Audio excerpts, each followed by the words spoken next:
Okay, so in WebAssign 7, number 14, there is a disk.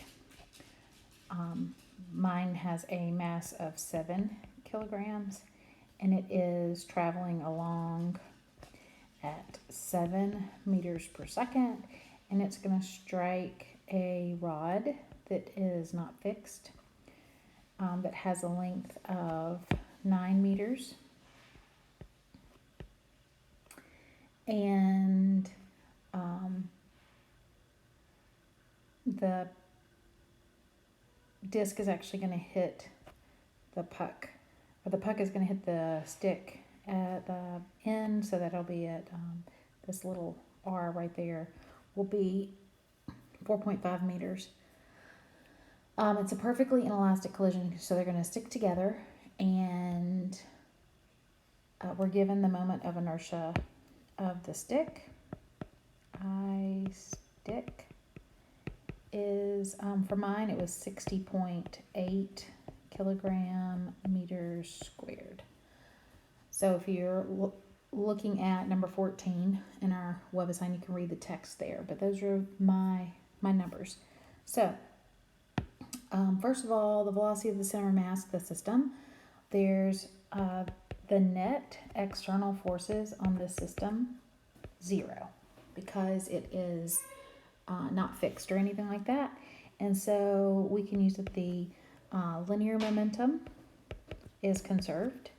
And so that means that the mass of the puck times the initial velocity will equal the mass of the puck plus the mass of the stick, all times v. So with the mass of the object that was given and its initial velocity, the mass of the stick is 9 kilograms. I'll draw it right there. And so with that, you should be able to use conservation of linear momentum to solve for the final velocity of the system, which is the center of mass velocity. So moving on to part B, which was really the new stuff. So this was part A. So for part B, this disc is gonna collide and stick, and then the whole system is gonna begin to spin and slide across. Okay, so but because it's free to move, the system is going to pivot about the center of mass of the system. So let's zoom in here and look at where is the center of mass of the system. Well, if the center of mass of our stick is here, like at the center, then the center of mass of our system of a 7 kilogram object and a 9 kilogram object, is going to be somewhere around here. I'm just making an estimate there.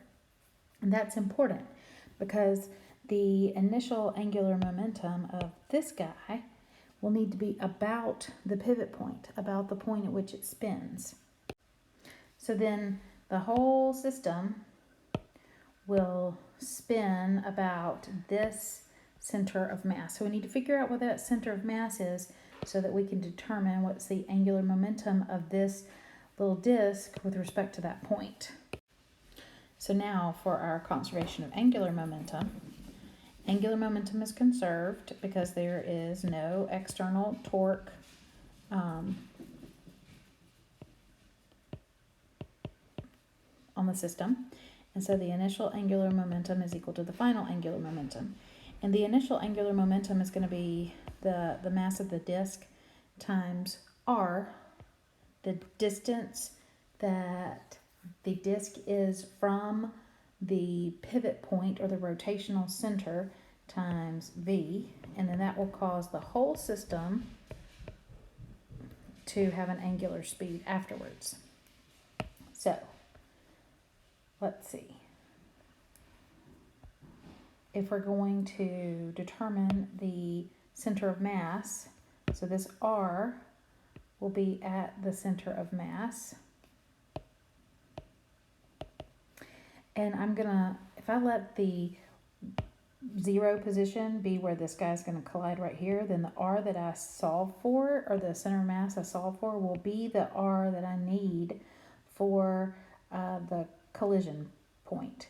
So actually I'm going to go up here and I'm going to change this from being little r to just another letter here. We were just given that distance. I'll just call it L. Actually, I won't call it anything. Let's just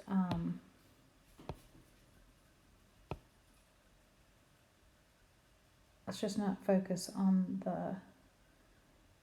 that right there. But what I do need is this the distance right here. This R is the same R that's going to be in this equation down here. So that R is our center of mass position. And so that will be equal to, in this case, 7 times 0 plus 9 times 4.5, because the center of the rod is 4.5 meters, centimeter, whatever, meters from the end of the rod. That's how math works. All right, so then we would just then add the total mass, 7 plus 9 here, and this will give us our R value that goes in up there. Now, the moment of inertia of the system. So I know the mass of the object. I know the radius now using the center of mass. So I have this. I can determine R. Now I need to figure what the moment of inertia of the system is. Now the moment of inertia of the system depends on, it's going to be the moment of inertia of the stick about its center plus, it's actually spinning around this offset position, so we have to use the parallel axis theorem. So the mass of the stick times, I'm going to call it D for distance offset squared, and so that will be the moment of inertia of the stick around its new spinning point, plus then we have the disk mass times its distance, which will be the same R here, okay, the one we found for the center mass, squared. And that will give us the moment of inertia of the system. And D, if we go and look,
So this D will be, for my answer, 4.5 minus R.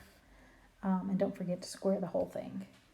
And so that should then give you the value you need to substitute back in so that you can ultimately find this final angular speed. So you're given the mass, you're going to find R using the center of mass because the whole system will spin about this center of mass. The velocity was given, that's that 7 meters per second that I have there. And then this moment of inertia here is the moment of inertia of the stick, but it's offset, and the disc stuck on the end. And the distance offset will depend on where the center of mass is. So this being a 9 meter length rod, that's 4.5 meters. So then I can find D. 4.5 minus R gives me D. So hopefully that will help you with number 14.